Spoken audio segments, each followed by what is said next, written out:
എന്നെ സമീപിക്കുന്നവരോടൊപ്പം നിൽക്കുകയാണ് ഞാൻ. പക്ഷേ സൊസൈറ്റിയിൽ അഡ്വക്കേറ്റ് ബി എ ആളൂർ എന്ന് പറയുന്ന ഒരു പേര് എല്ലായ്പ്പോഴും ഈ പറയുന്നത് പോലെ വേട്ടക്കാർക്കൊപ്പം നിൽക്കുന്ന ഒരു ബ്രാൻഡ് എന്നുള്ള തലത്തിലേക്ക് വളർത്തിയെടുത്തത് കൊണ്ടല്ലേ ഇരകൾ ആരും അങ്ങേ തേടി വരാത്തത്?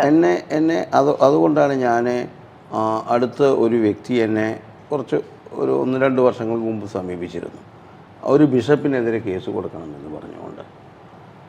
അങ്ങനെ സമീപിച്ചപ്പോൾ ഞാൻ അയാളോട് ചോദിച്ചു, നിങ്ങൾ എന്തുകൊണ്ട് എന്നെ സമീപിച്ചു? ഞാനൊരു വേട്ടക്കാർക്ക് വേണ്ടി.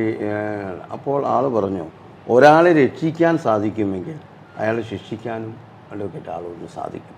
നോക്കൂ, അതൊരു അപ്രോച്ചാണ്. ഞാൻ എൻ്റെ അടുത്തേക്ക് ഇപ്പോൾ ഒരുപാട് റേപ്പ് കേസുകൾ, അതുപോലെ തന്നെ പോക്സോ കേസുകൾ. ഇന്നലെയും എനിക്കൊരു പോക്സോ കേസ് വന്നു.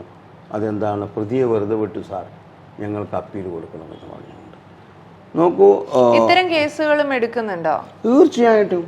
തീർച്ചയായിട്ടും അത് എടുക്കുന്നുണ്ട് എന്ന് പറയുന്നത് ഈ കാര്യങ്ങളൊന്നും ഒരുപക്ഷെ സമൂഹമോ മീഡിയാസോ അറിയുന്നില്ല. നമ്മൾ